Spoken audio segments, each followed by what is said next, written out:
Namaste and good morning. Happy Thursday, everybody. It's Marquis again with Marquis Thomas Yogi. Sorry about the puppy in the background. Actually, the bee's breath really helped with that for me anyway. Hopefully, it helped for you. I wanted to start this vlog a little bit differently today and actually share with you just a little bit of my preparation before I begin my talk. So I thought it was very appropriate today because we have made it all the way to the second to last Niyama. We have made it to Svadhyaya. Svadhyaya. I just love that word. And the meaning of Svadhyaya is self-study. So we talk a lot in yoga about the self. And we don't associate in psychology, in modern psychology, we think of the self as the ego, this concept of the ego, the super ego. And actually in yoga, we're not referencing the ego. We're not referencing attachment to this bodily incarnation. We're referencing the eternal self, the soul that is within and that is within everyone, and that we believe as yogis is divine consciousness within. And we work actively and consistently to get in touch with this self that tends to be buried deep within, underneath many more obvious layers. And so we work consistently to uncover that self, to get in touch with that self, that we might be a reflection of that divine consciousness, that we might have the freedom from our limiting self-beliefs, from the mental fluctuations or the waves of the mind. It's really interesting because in social work and in psychology and a lot of the newer helping modalities, we really focus a lot on the mind. And in yoga, the mind is not the primary focus. So we're really peeling back layers today, getting into Svadhyaya.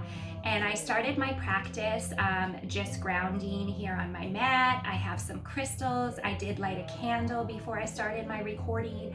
I have all my reading materials here that I've been reading and going through for the past 2 weeks now, since I didn't come on last week. And then I went ahead and lit some incense. I have the spiritual yoga incense going right now, and I love it. And then I sat for about 4 or 5 minutes, and I did some bees breath. It's actually a adaptation of bees breath, because traditionally you would use the fingers, you would cover the eyes, and you would also use the thumbs rather to cover your ears. So that all of the input you're receiving is internal. You're closing out the external stimuli with this breath. And on the exhale, you're just doing that faint humming noise as you exhale. And it's really a great tool to use, again, to shut out external stimuli. I know the puppy was barking, of course, but honestly, as I progressed with that breathing, I wasn't bothered by it. It was there, and of course I was aware of it. It was in my field of awareness, right? But I wasn't disturbed by it, and I really like to use some of these tools. Don't mind the incense. I really like to use some of these tools that we have with our pranayama practice to work towards that goal of pratyahara, which is the withdrawal of the senses. So guys, I'm just going to review real quick, because again, we're on our second to last Niyama. We've been doing this practice for 9 weeks now, and it's definitely gotten pretty deep for me.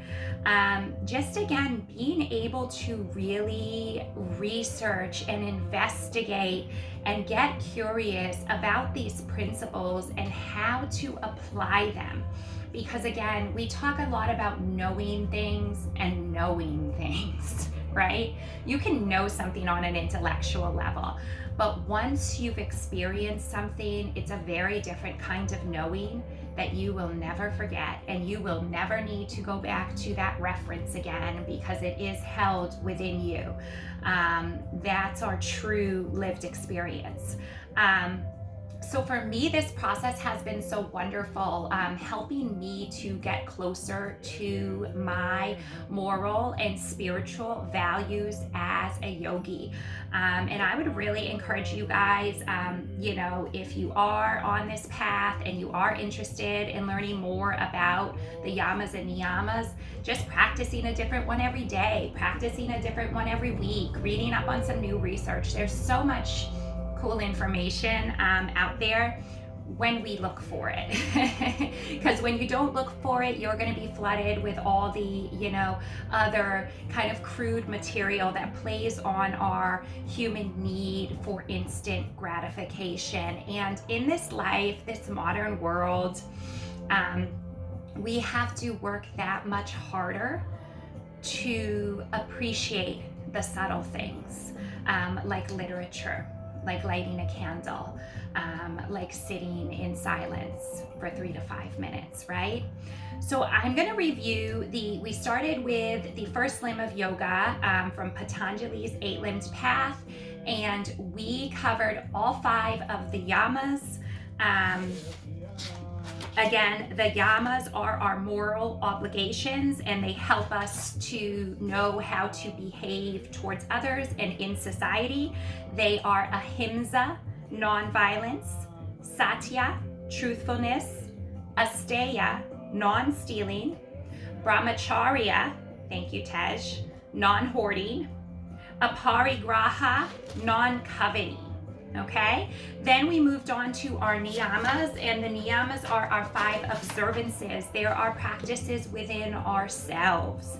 They include saucha, purity; santosha, contentment; tapas, austerity or discipline; svadhyaya, self-study, that's where we are today. And next week for our final niyama, Ishvara Pranidhana, devotion to a higher power. We'll get there next week. I'm sorry. Echo, pause. I hope that's not disruptive to anyone listening.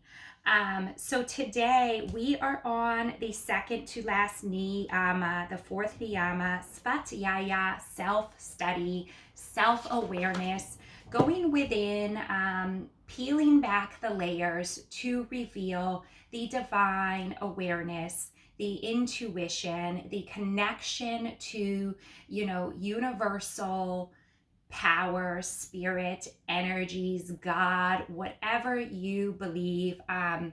That's what Svadhyaya is. It is the practice. So I'm going to reference my vinyasa practice, the 200-hour teaching manual. Self-study is the practice of integrating purity of being, contentment, and austerity into a deep, inquiry-based investigation of the self in relation to the self. So much to get into here. So I've always been a deeply spiritual person, kind of always, trying out practices, reading, the Bible, the Quran, the Bhagavad Gita, looking for kind of meaning, a higher meaning. I've sort of always been that kind of person. But I also tend to be a very analytical person, so I do spend a lot of time up here.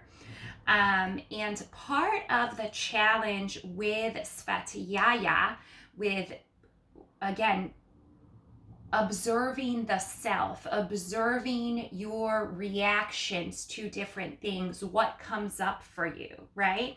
So part of the difficulty for me is kind of differentiating between when I am doing self-study with the analytical mind, which can tend to be a little bit critical, versus when I am practicing self-study from a spiritual place, from a heart-led place of what feels right. This sort of knowing without, maybe being able to verbalize it exactly in a way that somebody else can fully understand it. So when we talk about self-study, and we've talked a lot about maintaining this observer status that we seek as yogis, realizing that we are not our bodies, we are not our thoughts. These are experiences that we are having, that this identity, this body is having, right? And the real experiences or thoughts or feelings, nonetheless, yes, they are real, but they are not the truth. They are conditioned through the layers of our mind, through various transgenerational influences, genetic influences, societal and environmental influences, right? This is how perception works. So for me, with this process, it's been very important for me to differentiate when the mind is going kind of in this analytical spiral, and being able to recognize that and maybe even laugh at myself and say, there goes that. I say, there goes that Buddha mind again, always thinking, always analyzing. That's okay. That is present here, right? Recognizing that, and then being able to tune back into the heart center, being able to stop and see what that feels like for you, what comes up for you, and what information is generated from that. So I wanted to share, I talked a lot about, or I didn't talk a lot about, but I kind of mentioned or alluded to this quote by Meditation Steps, Dada, who's an amazing guru who I am following now, and just learning so much from him. And what he says is, when the truth becomes understood, it is your truth. So again, we talked about this, the truth, right? What's the truth? And the reality is that there is no, objective truth. We all have our own various interpretations. But when we feel something on a solar spiritual level, it becomes ingrained and are innate to our being, and you will never ever be the same again. So things can only truly be known if they are experienced, and that's why in yoga we talk a lot about caught, not taught. Samadhi, you cannot teach it. You have to catch it. You actually have to feel it to know.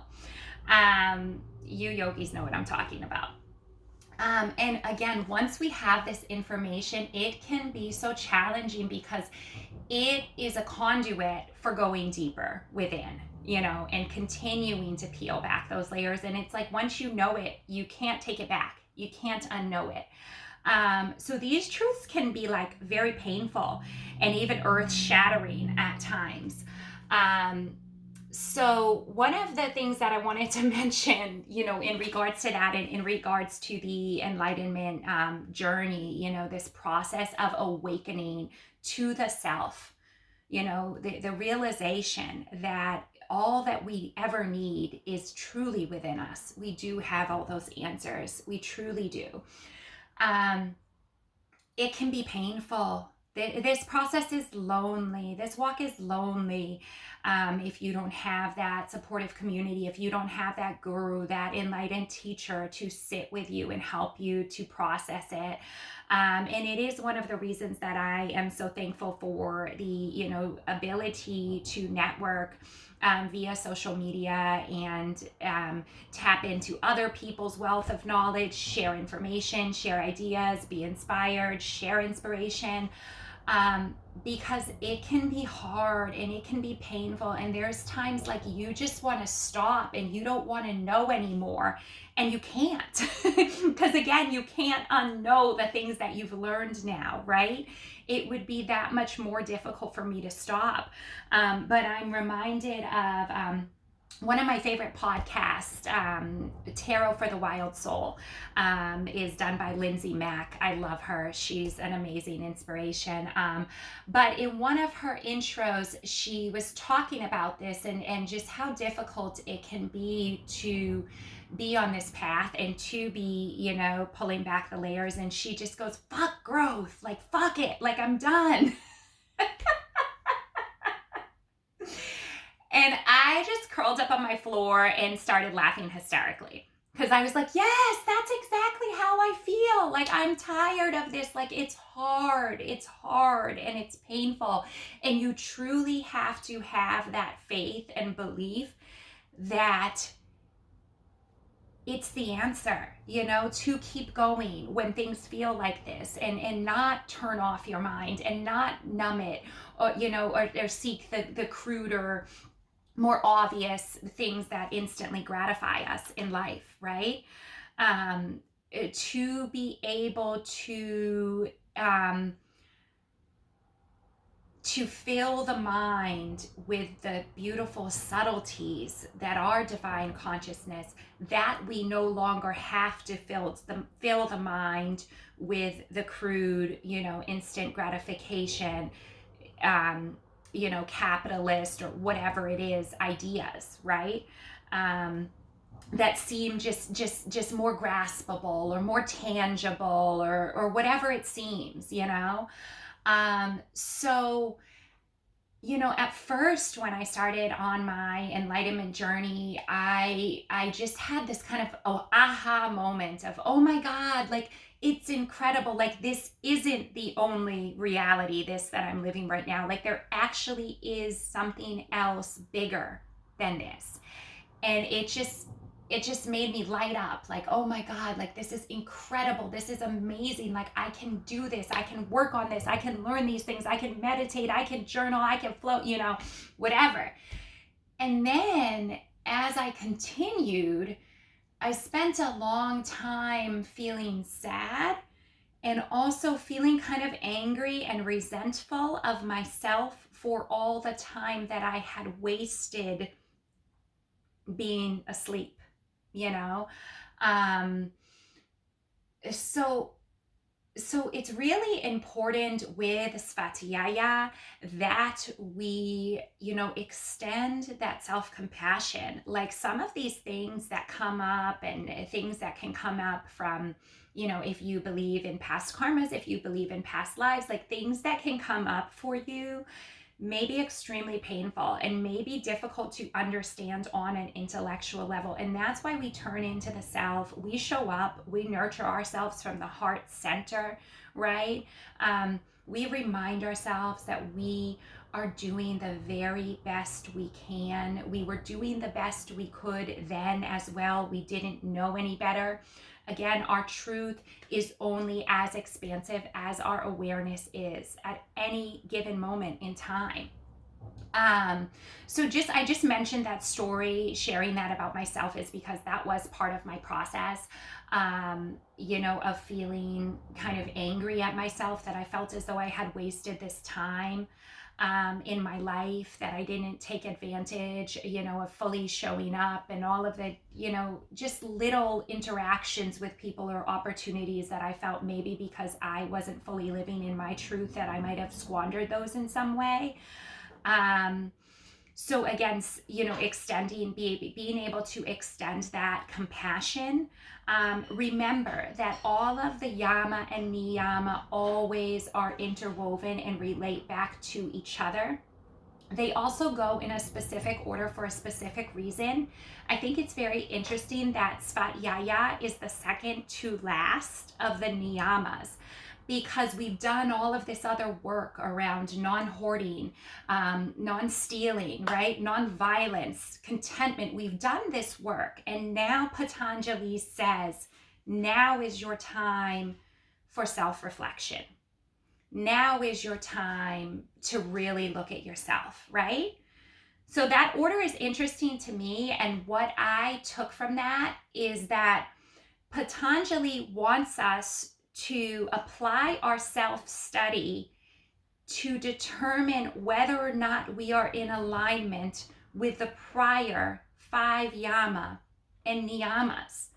So one way to do self-study is by sitting and, reflecting on your day and the interactions you've had and the things that you've done and the things that you've said and, etc. And thinking, was I being compassionate in that moment? Was I living up to this? Was I living, my values in this moment? So we take the time to sit in that reflection. And I do think that that's why he puts Svadhyaya towards the end. So another, kind of tool for Svadhyaya when you sit in self-reflection is it is difficult to sit with silence if you don't have a regular meditative practice. And it's even difficult when you do, and a lot of things will come up for you. A lot of things come up for me. And a tool that I have always used, I think, for as long as I remember, is I continue to ask myself why. We talk about being curious, the curious observer. Why do I believe that if I didn't have access to this information at a certain time in my life that I failed myself? Why do I believe that? What do I think it means to have failed myself, first of all, right? In what ways did I show up? In what ways did I not show up? Why do I believe this to be true? Why do I believe this to be untrue? And then you keep asking yourself why, and you keep asking yourself, is it true? And dig deeper and deeper and pull back those layers. Is this true? Is it true that I failed myself? No, it is not true. I was doing the best that I could with the information that I had at the time. I am a divine being in a human experience. And this is a valuable part of my experience with this takeaway that I've now learned, right? Because with that information, that it's not book read information, it's known, it's lived experience, right? So with this lived experience that I now have, I know that in future opportunities, because I'm so aware of this, I will be present. I will make the best of the time. I will give my all to those relationships. I will show up for the people I love and care about, right? When it's important to do so. So when you peel back those layers, you might realize that the thoughts that were keeping you stuck were false to begin with, right? Sometimes it can be scary to peel back these layers, but I promise you, you will always garner valuable information, and always just look at it as information, right? Trying to be the observer. It doesn't have to be good, bad, pretty, ugly. It can simply just be. It can really just be. So we keep asking ourselves why. We ask ourselves, is it true? And then as I mentioned on a prior vlog, ask yourself, is it necessary? And is it helpful? Because if it's unnecessary, then it's unnecessary. And if it's unhelpful, then there's no need, right? As we attain these higher states of consciousness, we realize that all opposites unite in one. I'll get into that later, okay? That's going a little too far for right now. I want to stay with Svadhyaya. So in the tantric tradition, the gurus and the spiritual masters were not the ones who studied really well and knew all of the sutras and scriptures. They were the ones who had attained the ultimate goal of life, which is liberation of the mind. So again, it wasn't about what you know, like you don't collect knowledge. It was about what they lived. So I love this, again, demarcation between, yoga and some of the sacred traditions, and then our more modern healing therapies that believe like once you know it, you're competent in it and you've learned it and you can do it, it's just a very different lens, if you will. And then I'm going to just go into a little bit of Patanjali's Yoga Sutras real quick before we finish up here with Svadhyaya. There's so much on Svadhyaya, honestly, and so tapas last week, Svadhyaya, and then Ishvara Pranidhana, which we'll do next week, are my 3 favorite of the niyamas. And even since I started this Instagram account and have been posting on Instagram from the beginning, I would use those 3 hashtags because I love these 3 principles. The Yoga Sutra 2.1, the English translation reads, accepting pain as help for purification, study of spiritual books, and surrender to the Supreme Being constitute yoga in practice. Yoga, union, looking to practice union.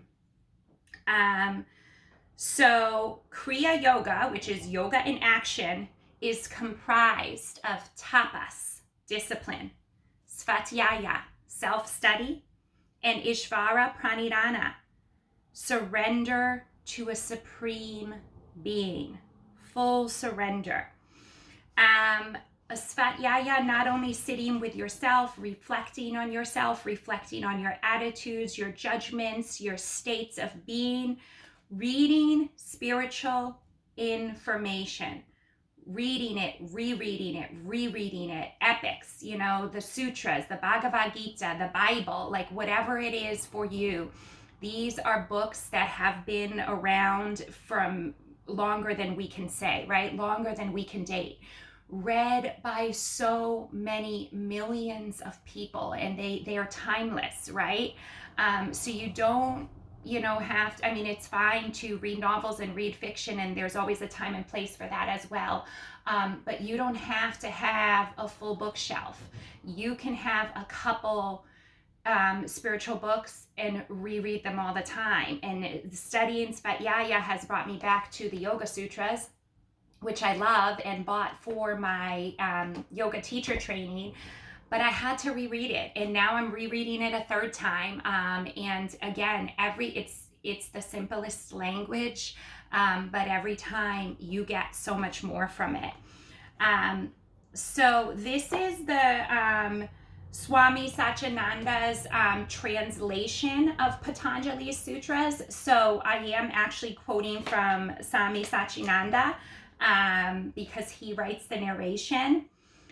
So just a few things he says in regards to Svadhyaya is that if the mind can be filled with sublime thoughts by meditation, mantra repetition, prayer, study of scriptures, the sex desire will be devitalized by the withdrawal of the mind. And when he says the sex desire, it's not actually talking about the act of sex. He's talking about desires for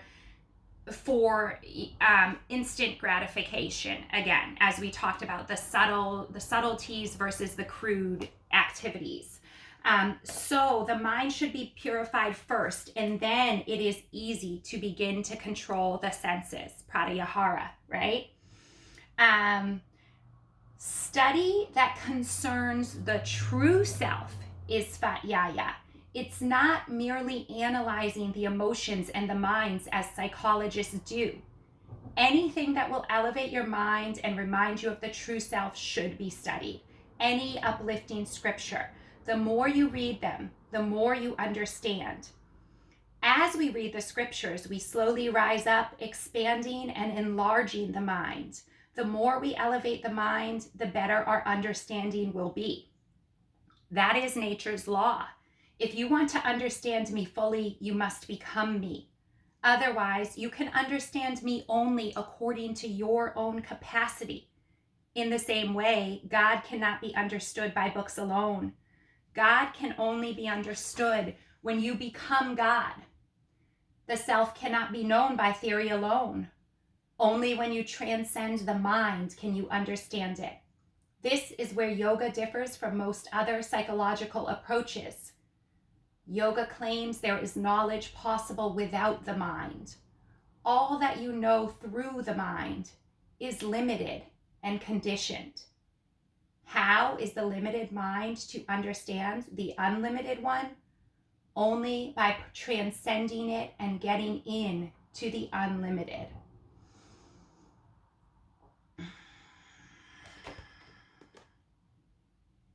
So I'll go ahead and I'm going to actually link in the description today, I'm going to link the video by meditation steps that I referenced. Was there something else I wanted to link? I think I'll go ahead and link that Lindsay Mack podcast as well in case anyone's interested in checking that out. I will be practicing tonight at 8:15. I will be preparing that practice for us.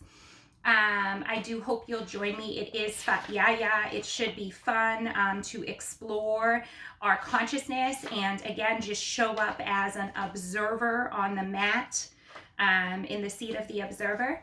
And before I close out, I will chant this sutra for you and for myself because it is one of my favorites. I've already read what it means in English. I will chant it in Sanskrit. Tapaha Svadhyaya Ishvara Pranidhanani Kriya Yoga.